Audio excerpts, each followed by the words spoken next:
Good evening. You are listening to the Fumblerooski podcast by Power 88, Dean Radio, and Secret Weapon Consulting. I'm Chris Kostic. Beside me, CJ Medeiros, and special guest, longtime listener, Aaron Wise. Aaron, just give yourself a little introduction to start for the listeners that aren't aware of who you are. I'm Aaron Wise, and I'm from Illinois, and I love football. Easy enough. I love it. So we got a lot planned for you tonight. 49ers and Eagles both picking up their first loss of the season. The 72 Dolphins will continue to hold on to that record. Beat the Bengals beating the Seahawks. Are they back? And then 5 teams, still 5-1. Eagles, 49ers, Chiefs, Dolphins, and Lions. Who's the team to beat from those 5? As well as trivia and the top 3 and bottom 3 for this week. And, of course, the Fumblerooski Fan Box. So let's get started. Our Week 6 upsets. Browns over 49ers, Jets over Eagles. And both teams were in quite the slugfest. 49ers, I felt, was a worse loss, especially since you got Debo and McCaffrey both going down. And you face a Browns team that was playing with a backup quarterback as well. So not really a great loss, but early on in the season. So I'll leave it to you two. CJ, you want to start us up? Yeah, sure. I'll start. So we're looking at Week 6. Let's quickly jump into the Browns and 49ers. Aaron, you're a resident Jets fan, so I figured I'd let you cover your team. Mm-hmm. So, Browns and Niners. Oh, boy. Now, correct me if I'm wrong, but you're in San Francisco. Brock Purdy's really coming into his own. You've got George Kittle, Christian McCaffrey, Brandon Ayuk, Debo Samuel, a good defense. And the Browns are literally down to Deshaun Watson starting P.J. Walker, right? P.J. Walker, 18 for 34, 192 yards. Didn't even have that great of game. He had no touchdowns and 2 picks. Yeah. So he gifted you 2 turnovers and you lost. What was it? Like 19-17, I believe? 19-17. What? They only get like 1 touchdown then? Mathematically? Or 2 and get the 2? It was, you had McCaffrey's touchdown. No, I'm talking about for the Browns. Kareem Hunt had a touchdown, and then 1, 2, 3, 4 field goals from a touchdown and 4 field goals. You lost to a team that got into the end zone once. And look, maybe I'm going too hard on the Niners. What I should be doing is praising the Browns, because after last week, there was no longer any doubt in my mind that the Browns have the best defense in the league. I mean, statistically, maybe they don't have like the best name value outside of Myles Garrett and Denzel Ward. But, oh my God, this unit can just put the clamps on anyone, or so it seems. And when I look at this game, I'm a little concerned for the Niners. Now, one, let's face it, right here, the mental aspect of the game is extremely important. And you will see that once winning streaks get snapped, then the magic kind of dies. Now, Brock Purdy's whole shtick was that he was undefeated. So now that he's lost a game, this has happened to the Patriots. Chris and I are Patriots fans. This has happened to us before, where we'll go on a win streak, it gets snapped, and then they get demoralized because there's no mental toughness, and they just get down on themselves, and it's almost like they stop trying. So the Niners need to circumvent that. And now the mental aspect would be bad enough, but it's like they were beaten, and then they got a swift kick in the nuts while they were down by losing Christian McCaffrey and Debo Samuel. Now call me crazy, but I think it's a good thing for the Niners, because now you've lost arguably the best running back in the league and arguably a top 10 receiver. Now, you still have Kittle, you still have Ayuk, but I want to see Purdy face a little bit of adversity, Let's see if he can really will his team to some wins without all the weapons in the world. I mean, granted, he's still in a good situation, but it's good for him to face adversity. That's like the real silver lining. And if he can win without weapons, that's fine. But if he starts struggling, there might have some questions there. Then he has like Trey Lance done any better? It's just me. Yeah, and looking at their schedule going forward, the next 3 games, Vikings, Bengals, Jaguars, Bucks, and Seahawks. I think they're all winnable games, but definitely could see them losing 1 or 2 potentially. I don't know though. Aaron, what do you think? Are the 49ers in trouble, especially with the upcoming schedule that I just laid out? So my personal opinion about the whole 49ers, though, this is my opinion about Brock Purdy. I honestly don't think Brock Purdy's that good. I think he's like a system quarterback, though, because if you've seen the past, they put guys like Jimmy G, CJ Beathard, and Nick Mullins in, and they all look fine in the system. So like, and then I think it was today's Monday, right? No, 2 days ago. Anyway, Sunday. I forgot my days. Okay, so Sunday, as soon as Debo and Christian McCaffrey went down, then that's when we actually got to see if Brock Purdy actually could will him to victory. Because like he's never like Brock Purdy his whole career so far until Sunday, he's never had to play from behind. So as soon as we got to see that, he started the fold, which he did. But at the end of the game, though, the field goal kicker just straight up missed the field goal. But the whole game, he didn't really look that good. Like that was his first actual bad game. So yeah, I don't know, I think the 49ers will be fine because the 49ers are well coached and everything, which I think that will cover Brock Purdy and everything else. So I think the 49ers will be fine. I'm not really that concerned about it because if Brock Purdy does go down, they got Sam Darnold. I think he's gonna look fine if he plays. But that's my take on the 49ers. Yeah, and I think I can agree with that. I was actually just about to touch upon, you got a really good coaching staff. You got a lot of experience too. Fred Warner, George Kittle, CMC, obviously he's hurt, but he could still mentor from the sidelines if he were to miss time. Like they said that he's potentially going to miss time, but we'll see how that goes. But we'll move on to the Jets and Eagles game. Jets taking the win over the Eagles. And this is another game where I'd say this loss was worse for the Eagles than the 49ers over the Browns. And it's mainly because of the schedule that they have coming up. And on top of that, too, I feel like that's just one of those games that you have to win, especially if your defense is supposed to be good. But Zach Wilson has been on a little bit of a tear himself. But looking at the schedule going forward for the Eagles, Washington next week, then you got Dallas, Kansas City, Buffalo, potentially a 100% 49ers team. Then you have Dallas again, and then Seattle. And that's all within the next month and a half. Oh, dear. Yeah. So yeah. I guess I'll ask the same question for the Eagles. With this loss being in mind, could they potentially be in trouble with this really tough schedule or tough stretch of the schedule that they have coming up? Aaron, we'll start with you since you're the Jets fan. Okay, so all right. Before I talk about the Eagles first, okay, I'm going to talk about the Jets real quick, all right?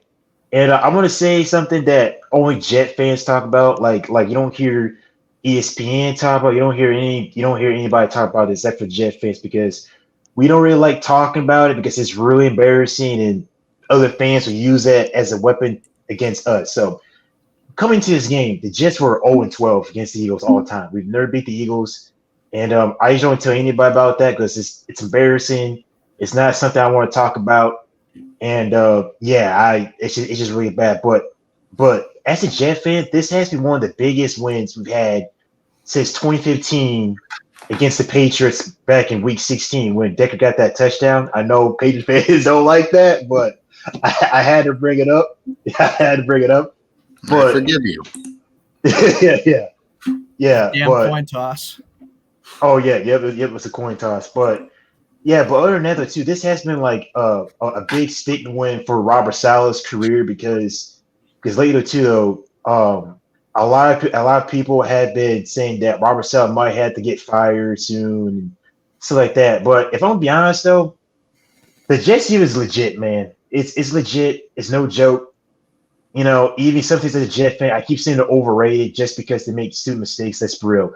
Every team makes mistakes, like make dumb mistakes. It's gonna happen. Like you can't be perfect every time. And the Jets, they did enough to win the game. Like elite defenses do what the Jets did yesterday. They got the turnovers in critical times of the game. And yeah, that and then so into the Jets, I'm gonna say one more thing about the Jets real quick before I turn about the Eagles.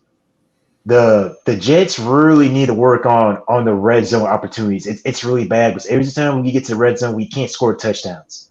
Like we always have to be sent for field goals, and we gotta stop with the screen passes because I don't know why we keep doing screen passes. They never work for us. We gotta start throwing into the end zone and start taking some chances. Like the Jets need to let Zach let it rip. They gotta let him rip. You're number 2 overall pick for a reason. There's a reason why the Jets drafted you. They need to stop handicapping you. They just let him throw and see what happens. You got Aaron Rodgers back now with the whole Mike set now talking to Zach because ever since Aaron Rodgers been back with the Jets, like on the sideline, he's the offense look better. Odds not pretty, but better. But all right, enough with the Jets. Now I'm gonna go with the Eagles side now. Okay. In my opinion, I think it's kind of funny about the Eagles because as soon as they lose to the Jets, they now have to feel like they gotta get Julio Jones, which I thought was funny. I'm not gonna lie, I thought it was kind of funny. They signed Julio Jones as soon as they lose to the Jets. I kind of forgot about that actually. Yeah, but I don't know. In my opinion, though, I think the Eagles will be just be fine because they're a good enough team that they could beat a team like the Dolphins. Because the Dolphins, yes, they're a good team though, but I think the way to beat the Dolphins is that you need to have a good defense to slow down Tarek and all those guys. Because it's been proven before in past, like the Denver Broncos 2013 against the Seahawks in the Super Bowl. The Seahawks shut down Denver like right away, like right from the start. So like if you as long as you have a good enough defense, you can play with any team. So I think the Eagles will be fine. I think they'll beat the Dolphins. Even though I might sound a little biased because I'm a Jet fan, I think it'll be fine. It'll be the Commanders. The Cowboys will be a little tricky. And the Chiefs, in my opinion, this is my opinion. I don't think the Chiefs are that good. I really don't think. I really don't think they're that good. I think they're overrated. Yeah. I know they're 5-1, Yeah, but I think the Eagles will definitely do good against more suspect defenses like Washington and Kansas City. My only concern is can Hurts keep those turnovers down? He's got 7 touchdowns and 7 interceptions right now, 3 this past week. And one of the main criticisms was, especially last year, was the strength of schedule for the Eagles and how that was kind of a knocking point for their success last year. And here we are. The Eagles just took I won't want to say a bad loss, but I said this a couple minutes ago, but I feel like it could potentially be a bad loss for the stretch that they have coming up. I mean, yeah, Washington's definitely winnable, or Washington's definitely going to be a win, but looking at what happened last game, it could definitely be close again. CJ, what do you think? I did hear the strength of schedule argument last year, and it is something that I'm aware of. And Lord knows, as Patriots fans, every time they did, everyone would start going, strength of schedule. Personally, I do not believe in the strength of schedule system. I don't. It's based on last year, and last year, if you had a good team that was hurt, that kind of throws everything out of whack. That being said, I mean, look at who Philly has been playing, So we all know the Philadelphia Eagles there and their schedule. Hold on, I'm pulling it up right now. I have it right here, actually. So never mind. I'm sorry. Yeah, no, you can go. So you beat New England by a score, a New England team that's playing horrifically, by the way. You eke out a win over the Vikings that have a horrific defense. You beat the Baker Mayfield-led Buccaneers. You win in overtime against the Commanders led by Sam Howell. You beat the Rams, and now you lost to the Jets. See, here's the thing.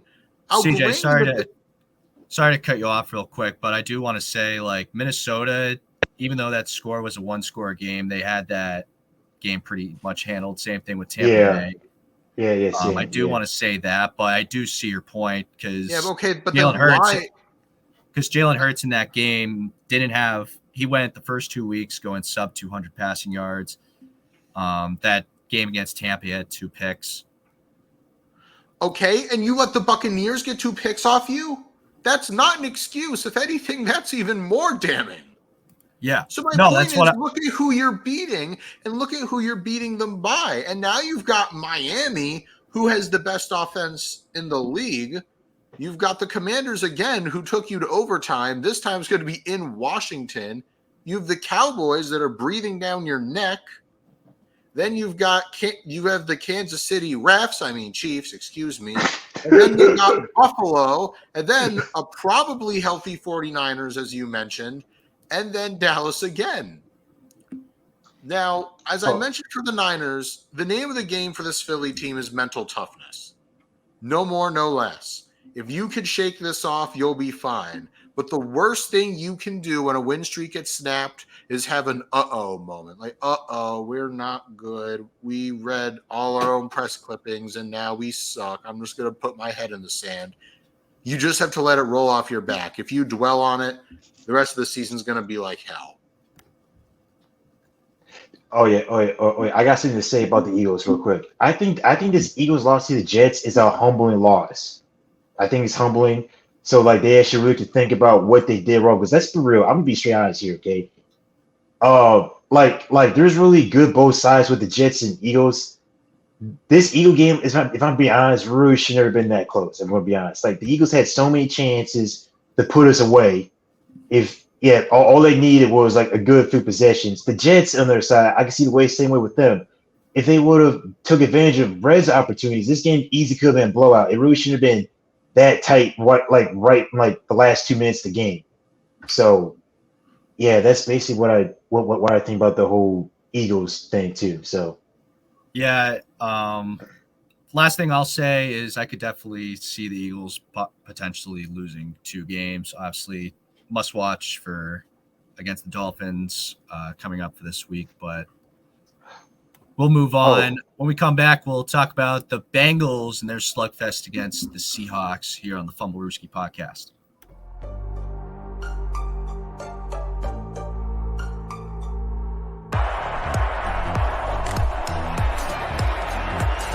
Here's Edelman broken up, and the pass is no sign yet. Edelman comes down with a football. They're saying it's a catch. This is caught. Diggs! Sideline!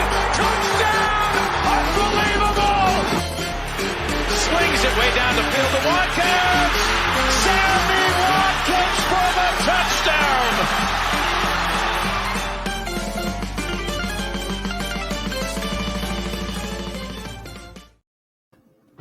Welcome back to the Fumblerooski podcast. Chris Kostic, CJ Medeiros, and our special guest, Aaron Wise. Our next topic, the Bengals winning over the Seahawks 17-13. I felt like this would have been a higher scoring game, but you kind of still saw the struggles of the Bengals a little bit. Burrow, 24 for 35, 185 passing yards, 2 touchdowns, an interception. Geno Smith, even though he had a good day passing, or at least passing yards wise, threw 2 picks, no interceptions. But the real story is the Bengals here. Are they back? That's going to be the simple question. CJ, we'll start with you. Are the Bengals back? That's certainly a question, one of the questions. But I don't know. I mean, you notched 2 straight. I believe they're 3-3, 2-3. 3-3. 3-3. Yeah, they're 3-3. But that's not going to cut it. You are last in your division, and I'm not going to say they're back, but they're definitely going to make a play for the division because the Browns, if their defense has a bad day, it's wraps. Pittsburgh is ready to implode. A Matt Canada-led offense can't succeed. And the Ravens are good but not great. So you have a shot. But I don't know. I'm not afraid of Cincy. I'm not. And a lot of it is Joe Burrow. And here's the deal. He's playing hurt. That's what it is. Even to this day, no ifs, ands, or buts, that preseason injury is far worse than what the Bengals organization led on. And once again, he still is playing hurt. He took a game off. Did he not? Right? Didn't he? No. Oh, he hasn't taken a game No. off. I thought, or was he just preseason. questionable for one? You're thinking of preseason. Oh yeah. No. It's the Rams game. He was questioned for the Rams game, but he ended up he was playing. going to say at the Rams game. Okay, never mind. I stand corrected. But yeah, and even still, once again, look who they were playing. You lost by 3 scores to the Browns. You barely lost to the Ravens. I mean, you were in that game. You won a slugfest against the Rams. You got pimp smacked by the Titans. You needed a rally to beat the Cardinals, and you barely beat the Seahawks. Once again, there's just Burrow's playing hurt. And I have something to say that no Bengals fan is going to like. Take a look at your next 2 games. You got the Niners that are going to be a little hampered on offense and the Bills. If you go 0-2 in these next 2 games, which will put you at 3-5, punt the season.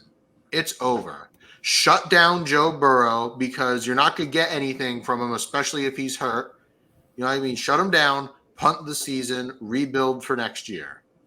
Because, it's just, I don't agree with them forcing him to be out there. Because, look, I know they're like, but our Super Bowl window. Yeah, but your window is going to get a lot smaller, a lot faster if you keep gambling with his health. Or unless he turns it around, which I sincerely hope he does. But thus far, he hasn't shown me that he can. And so, are the Bengals back? I'm inclined to say no. Because once again, you're winning, but I don't see convincing wins. There's an old saying, a win is a win is a win, and I disagree with that. I mean, you're winning, but you're having the kinds of wins where you're creating more questions than you're answering. So at the end of the day, no, they're not back. And if you go 0-2 these next 2 games, shut Burrow down, punt the season. It's not fun, but it's necessary. I'd say never mind the next 2 games. In this next 4-game stretch, they could easily lose all 4. The Texans they play the Texans after the Bills, and the Texans could very easily surprise them, I feel like. And then after that, you got the Ravens and then the Steelers. Back-to-back division rivalry game. Then the Jaguars after the Steelers. Man, you never know. They could – I wouldn't say that they would lose all of these in a row, but they potentially could. It's more likely than them winning 4 games in a row. I'll put it that way. Yeah, especially with the way that they played. Just looking at their recent yardage, they didn't even they barely cracked 200, and they kind of let the Seahawks move the ball all over them all day too. And they lost time of possession battle pretty badly. Aaron, I guess are the Bengals back? I feel like I'm starting to lean that they aren't back, but I don't know. All right, so different opinions. So this is my opinion, okay? So the Seahawks-Bengals game, I'm going to be honest with you. This Seahawks gave the Bengals the win. I'm going to be honest. Like, Geno Smith, if you didn't throw those 2 picks, I think he threw 1 in the end zone. The other one, I'm not really quite sure. But, yeah, if I'm being honest with you, the Seahawks easily should have blew out the Bengals by, at least 10 points. Like, the Bengals didn't really have much to be in. But if I'm going to be honest with the Bengals, I thought the Bengals were back when they beat the Rams, but obviously I was kind of delusional at the time because the reason why I say that is because last year they started out 0-2, and then week 3, then they blew out the Jets, okay? And then all of a sudden the Bengals went on a run. But this year is obviously not last year, and the Bengals look very, very different. Like, this Bengals team, by looking at their schedule right now, they look like a very hot and cold team, which makes sense based on the record because they're 3-3. Like, they won 3 games, they lost 3 games. And when they're really cold, they don't really produce. Like, they got 3 points the first game. Probably that's easy, bro's worst game I've ever seen in my life of him playing. Yeah, I think he had like 86 yards passing that game. It was bad. Let me see. Yeah, no, 82 yards. That's worse. 82 yards passing. That's really bad against Cleveland. And I don't know. I guess because to be honest with you, the 49ers next week are going to be very motivated because after losing to the Browns was a wake-up call that they can't take any team lightly despite who's playing at quarterback because PJ Walker, if I'm being honest, he's not a good quarterback, man, because like PJ Walker was begging the 49ers to win the game with those crazy bad passes that he was throwing all game, especially in the fourth quarter when you needed to be clutch at those times, which PJ Walker really wasn't because the refs were giving him calls. But anyways, yeah, you got San Francisco, which they're probably going to lose that game. They actually might get blown out. It won't surprise me. And then Buffalo, if I'm being honest, though, the Bills are a pretty streaky team this year. Josh Allen hasn't really looked like Josh Allen. He looks very up and down. And then you got the Texas, man.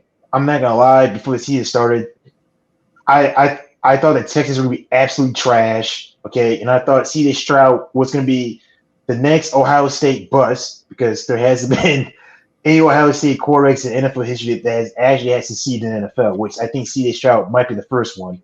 C.J. Stroud honestly looked pretty good. I'm just honest. He looks way like he doesn't look like a rookie. He's been in the league for 5 years at least.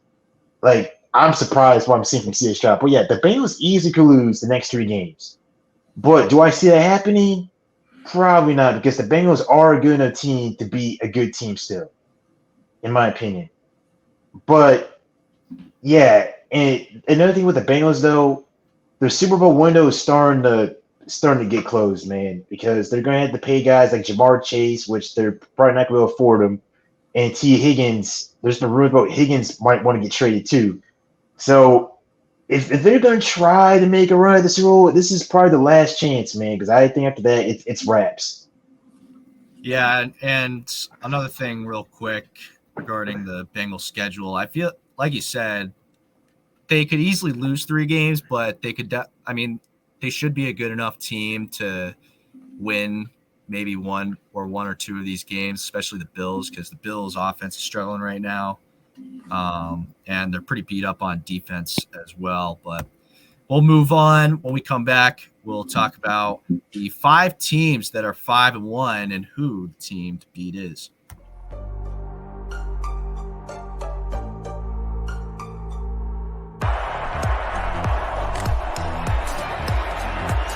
Here's Edelman broken up, and the pass is no sign yet. Edelman comes down with a football. They're saying it's a catch. This is caught. Diggs! Sideline! Touchdown! Unbelievable! Swings it way down the field to Watkins. Sammy Watkins for the touchdown.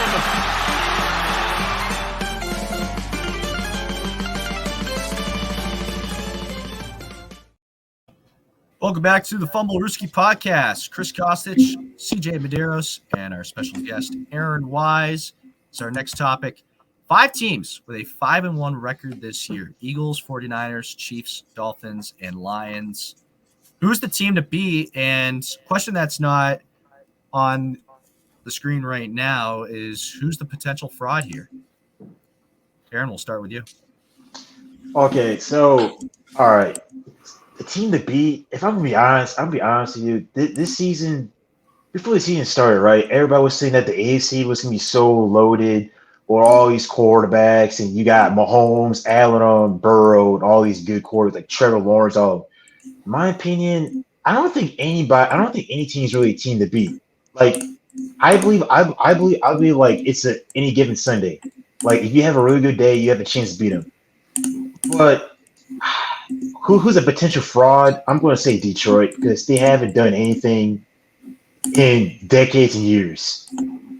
And you never know what can happen because, like, Jared Goff, he has shown he kind of is a fraud, especially in the Super Bowl against the Patriots. Like, he didn't do anything. He didn't do nothing against the Patriots in the Super Bowl. But I think the Dolphins – no, I don't want to say Dolphins. I meant Detroit. I don't think the Lions are really much of a team. But anyways, I'm going to let you guys say what you guys Are you clicking that mouse really violently, or is that CJ?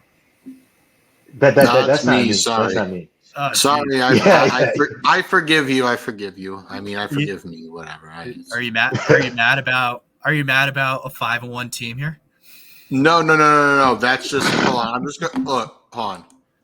I'm just clicking normally. That's just how it sounds. I'm sorry. I'll try to do better. Yeah. I'm just busting your balls, but I know. CJ, what are your opinions? Thank you, Who's the team to beat, and who is the potential fraud? The team to beat, I think, is Miami. There's only one word to describe that team: speed. Tyreek Hill, Jalen Waddle, he's hurt, but he'll be back. Davon Achane, Raheem Mostert. Like, you can't stop all of them. If one of them's having an off game, another one's going to be torching you. You can't afford to double team everyone. You can't, that's basically it. You can't afford to divert all your attention to stopping one. The only thing that can derail this team is injuries. And I hope I just didn't jinx them, but the only way they lose is if Tua's brain gets scrambled again, which you never know. But when it comes to frauds, I don't think there's going to be too many of those because I think they're all, well, for lack of a better term, I think they're all good, obviously. But this is where Aaron and I differ. I might have to go with Kansas City on this. They, outside of Travis Kelce, they do not have a single weapon on offense for Mahomes that scares me. And Kelce, you don't like Sky Moore? No, I do not. I like him about as much as I like doing a 4-page essay that I'm only given a week for. That was based on real life, but it's all right. We made it. So, so Kelce, as we know, is banged up, right? Anybody did play, and he played well. But here's the scary thing: if Travis Kelce misses any time, that Chiefs team is cooked. The defense does not scare me, and like I said, and Adam and I have said this umpteen times. Chiefs defense outside of the Chiefs offense and just team once Kelce goes down is going to get a lot less scary. And let's face it, I don't want to pile on the bandwagon here, but they got bailed out by some questionable calls, most notably against the Jets. And look, Aaron, I'm a Pats fan. I don't give you any credit, but I'm watching this game and watching the Chiefs say, hey, refs, Taylor Swift is in the building. Now, of course, that can we win? That's a thing in and of itself. But I don't know. Once again, they're just getting a lot of calls to go their way. Like, even against the Vikings, that was poorly officiated. And you could even make a case that Vikings game was way worse of officiating because you had a ref tell what's-his-face to put his helmet back on, and he didn't even throw a flag on. And they picked up the PI flag.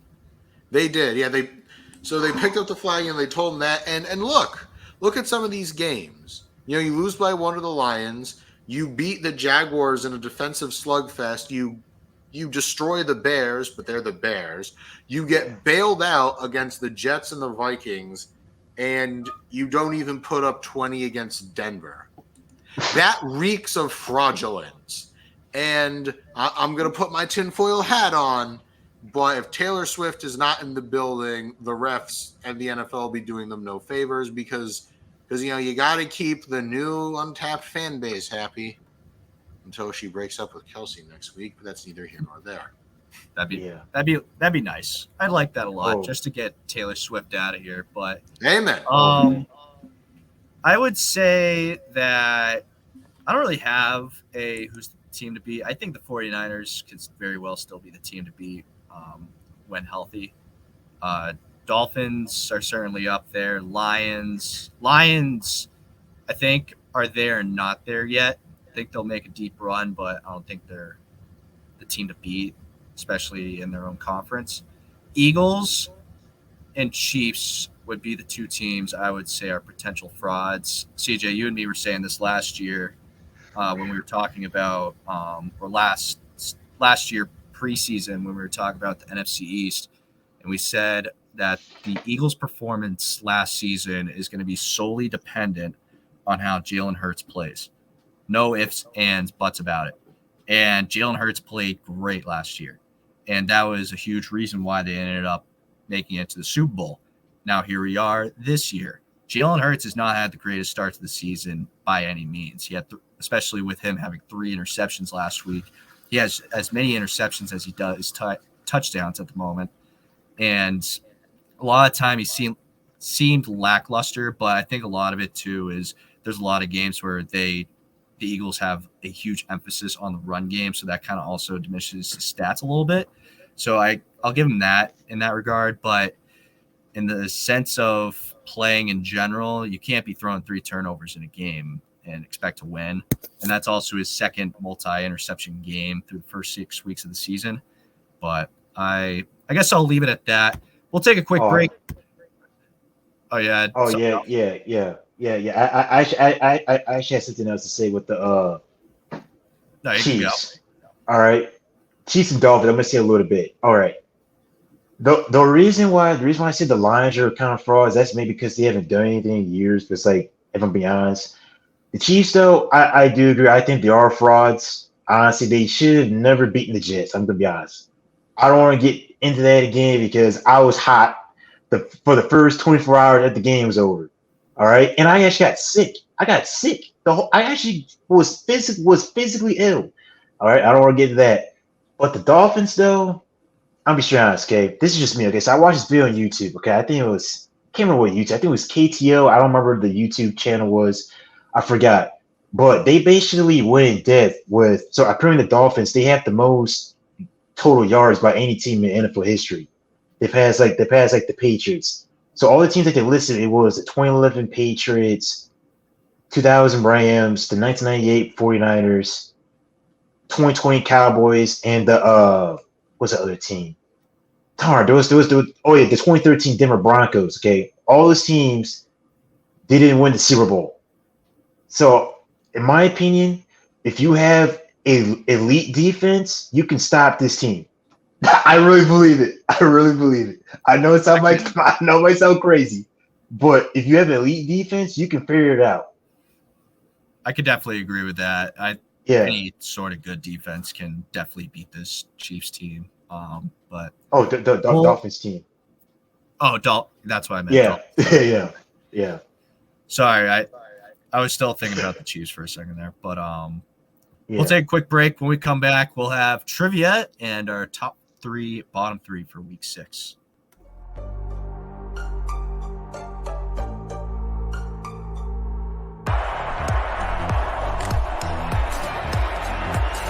Here's Edelman broken up, and the pass is no sign yet. Edelman comes down with a football. They're saying it's a catch. This is caught. Diggs! Sideline! Touchdown! Unbelievable! Swings it way down the field to Watkins. Sammy Watkins for the touchdown.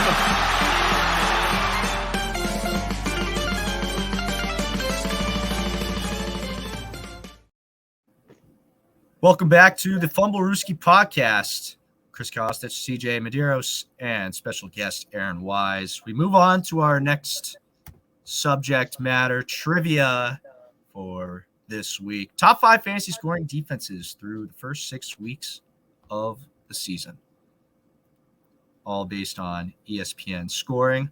I'll hand it over to you two fellas. You guys will each take a turn to pick, and you'll basically just see who gets the most right. Basically, there's 5, so whoever gets the 3 first wins. All right. Fantasy scoring defenses, you say? Yes. So most points scored. From this previous week? No. So all through the entire season, through the first 6 weeks. I would think Cleveland would be up there. Cleveland is not up here. What the? Aaron, your pick. All right, I'll be sure. Not trying to be sound biased. I think the Jets are up there, right? Jets are number 5.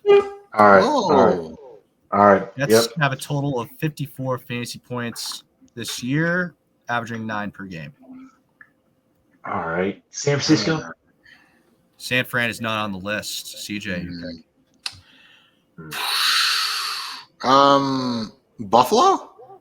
Buffalo's number 2 on the list. 66 fantasy points, averaging 11 per game. All right. Dallas. Dallas is number 1. 78 fantasy points. They're averaging 13 per game. And, I mean, that was mostly from the Pats and the Jets games. But, Aaron, you're at 2. CJ, you're at 1. CJ's turn. What about Detroit? Detroit is not on the list. They are in the top 10, though. All right. Philly? Philly's not on the list either. They're number 10, actually. Oh, wow. Okay. Now we got – oh, wait. Oh, I can't see it. CJ, your pick. Oh, what about – I mean – have we considered I feel so stupid for saying this because their defense hasn't been outright terrible. The Texans? Texans are not on the list. That's not a terrible choice. I mean, they are top 15. They are in the better half regarding fantasy scoring. No, because I remember I had them 1 week and they got me quite a bit. How about they placed the Steelers? How about Pittsburgh? Pittsburgh's not on the list either. Pittsburgh is 12th. Oh, dang. Who could be? So how many we got so far? We got 4 or 3? So you have the Jets, the Bills, and the Cowboys. So you need number 3 and number 4. Aaron still has 2. CJ has 1. So we said the Jets. I'm sorry, I muted myself. So we still have the Jets, the Bills, and the – wait, so you said Jets, Bills, and Cowboys, huh? Yep. Interesting. Oh. Did we say the Saints? Saints are number 4. 60 total fantasy points, averaging 10 per game. Definitely got lifted by their week against the Pats. So we're knotted up at 2. Just what I love. I love this. How about Cleveland? Cleveland's not on the list.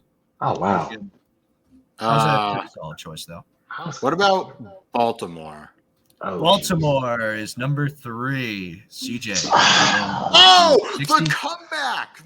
Bro, you gotta be serious, bro. This is what I want to say. I'm not gonna lie, bro. I was gonna say Pittsburgh. Then what did I just say last time? The Browns, I think. And then I was gonna say Baltimore. I knew it was one of those teams. Dang, man. The comeback. Oh, yeah.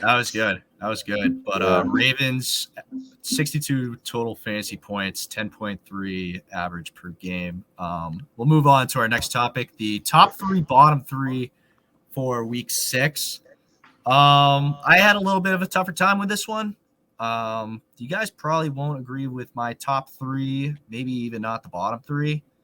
But we'll see, I guess. Top 3, the Browns. Definitely worth mentioning, especially the way that they held up the 49ers offense, granted with their own injuries.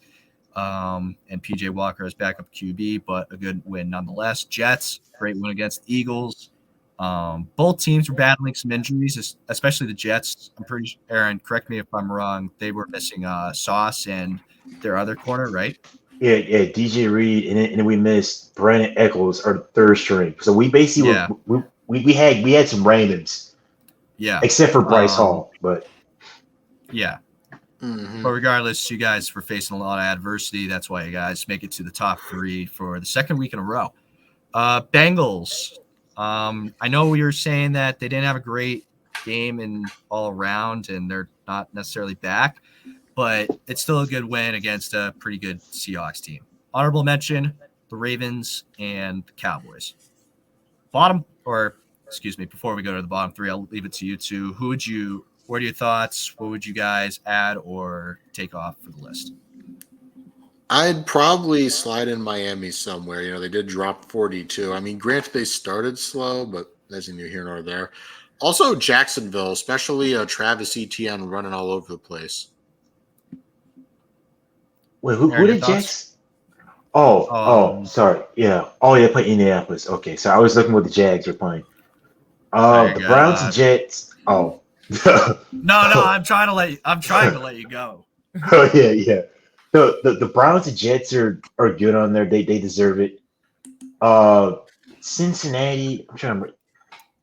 I think I kind of disagree with Cincinnati, man. I feel like they just got looked into it, man. Like they just Seahawks just gave them the game. Like I don't know. I don't know. I just don't think they deserve it, man. I think I don't know who I'm trying to figure out who I think they should be on there. I think Detroit should be on there instead because they actually beat a good defense, like in the Tampa Bay Buccaneers. The Ravens. Sorry, I forget who the Ravens play. I gotta look this up. My They bad. played the Titans. That was the London game. Yeah. They were up like 18 or 16 to 3 at half or something like that. Yeah, the Ravens, man, they okay. I mean, honestly, you know what? I don't like the Ravens. I like the Texans better. I'm gonna give some Texans some respect. They actually been playing well. You know, like they what's the record? 3-3. Yeah, 3-3. They really should be 4-2 right now. I Dallas, agree with I'll that. keep Dallas. Yeah, I'll keep Dallas on there. Yeah, I But was a yeah, little just iffy on Dallas at first because I thought that both Chargers and the Cowboys were both trying to lose the game in my humble opinion. But Yeah. moving on to the bottom three, 49ers, obviously just a bad loss against the Browns. And on top of the injuries that they suffered, Eagles, I would say not necessarily an even worse loss, but in terms of what I had mentioned, like schedule and whatnot. And they did have an injury to Lane Johnson, but they said that he's good to go. Broncos only put up 8 points on the Chiefs. I know that they aren't good, but with how the Chiefs' defense is, what we were just saying, the Chiefs' defense has always kind of been suspect.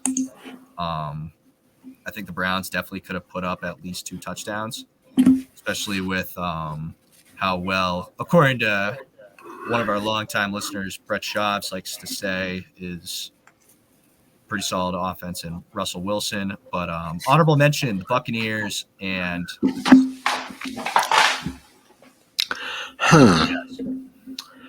I'm shocked you didn't have the Giants. Now, look, I'll grant you that they held the high-flying Buffalo Bills offense to 14 points, but the fact you only got 9 I gave him a pass was, because they had Tyrod Taylor in the game. yeah, but still, I mean, it's not. Oh, let me tell you, if they had Daniel Jones, I don't think it would have. It wouldn't have been It any would have been better. the same result. And what to be fair, I won't lie, they did kind of get diddled by the refs, but you know, I mean, what else is new? Refs are really in mid-season form this year, but yeah, I guess giving them the pass there makes sense. Because for something I forgot they had Tyrod Taylor. all right. So okay. Before I say the bottom three, where I think the Giants should have won the game. I'm gonna be honest. They should have won the game. They shouldn't came to that pass interference call. They would have had better coaching in the last play. They probably would have kicked the field to win the game. But anyways, as I'm about to pick the bottom three teams, I think the easiest one, the Broncos, that they should be in there every week. That's the easy one. Yeah. I hate to say this. I know you guys not gonna like this, man, but I gotta put the Patriots in there, man. They had to be, yeah, they had to be. They've been booty, man. Like they really should be 0-6 right now, but the dang Jets can't beat them. But yeah, I think the Patriots should be in there every week until they actually could prove that they're a competent team. I kept the I think Pats before you continue. Sorry, I considered the Pats, but I felt like that they actually kept it competitive for once this season. yeah, So true. that's why I left them off. Yeah. And then I think the Panthers should be in there, in my opinion, because they were playing competitive. Like I think it was the first quarter when they scored 14 or something like that, and then the wheels fell off. And yeah, that's basically it. Other than that, though, too, I don't know. The 49ers and Eagles, though, even though they did lose the first game, I don't think they should be bottom three. I know the Eagles lost. I know it happens. I mean, it was a bad loss. I'm not gonna lie, because I think it it's was. just the way that both of them lost. You know, Brock Yeah, Purdy had his worst game. Jalen Hurts had a bad game. Both yeah, offenses couldn't get anything going yeah. on Baker, respectfully good defenses too. yeah, and then Baker Mayfield. I watched the game. I was trying to keep my eyes open because I was kind of falling asleep. Baker, man, he was just missing the guys wide open all game. He was just missing guys. He was not accurate that game.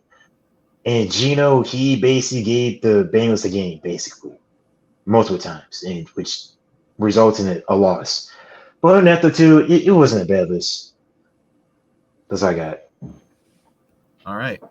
So moving on, we'll take a quick break. When we come back, we'll have the Fumblerooski Fan Box.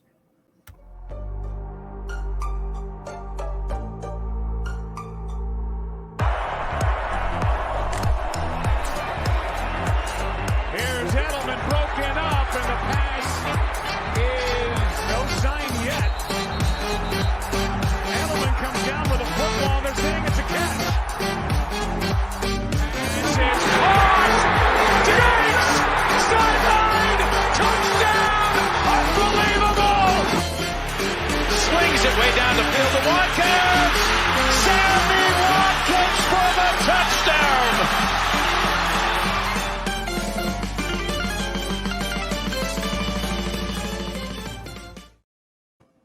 Welcome back to the Fumblerooski Podcast. Chris Kostic, CJ Medeiros, and special guest Aaron Wise. Our Fumblerooski Fan Box of the Week.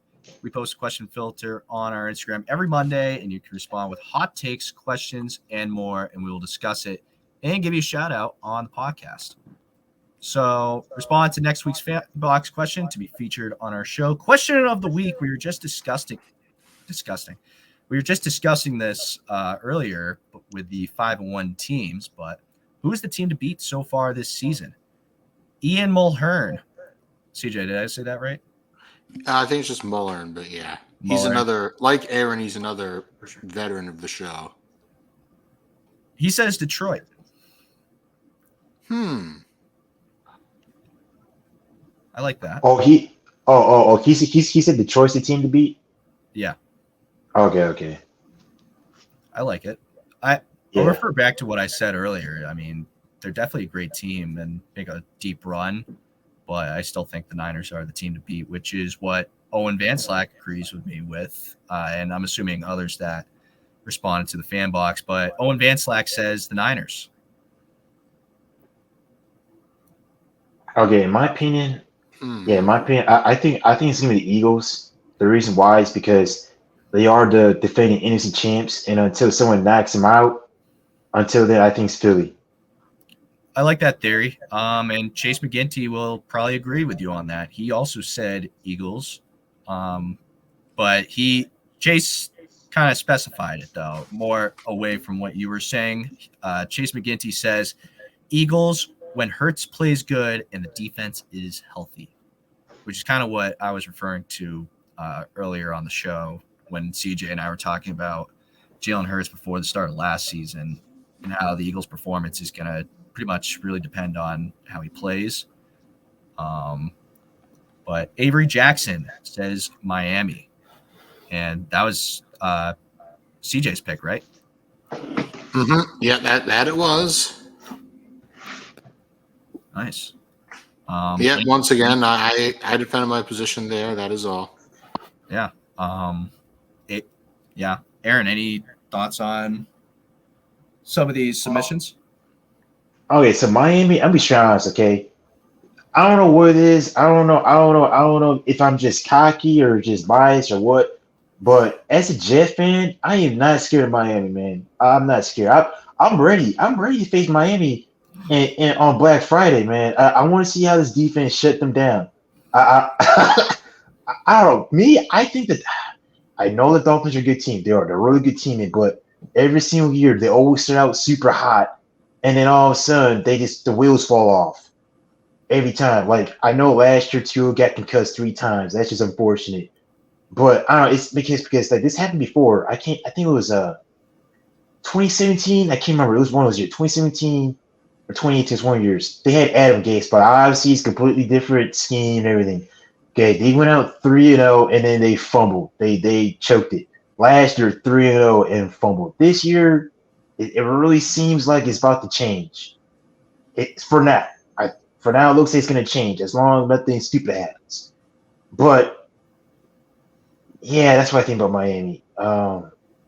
I don't know. In my opinion, too, I think if a legit defense plays them, I think they'll figure out. Because the last year, too, if you think about this last year, too, when San Francisco played them, they beat Miami. They beat them pretty good. So honestly, man, if you have an elite defense, I think Tyreek Hill is gonna slow down. I mean, he's still gonna get his catches because he's Tyreek Hill. I just don't think the Dolphins will be as explosive as they are right now. If that makes sense. If they're playing against a good defense, like a legit defense.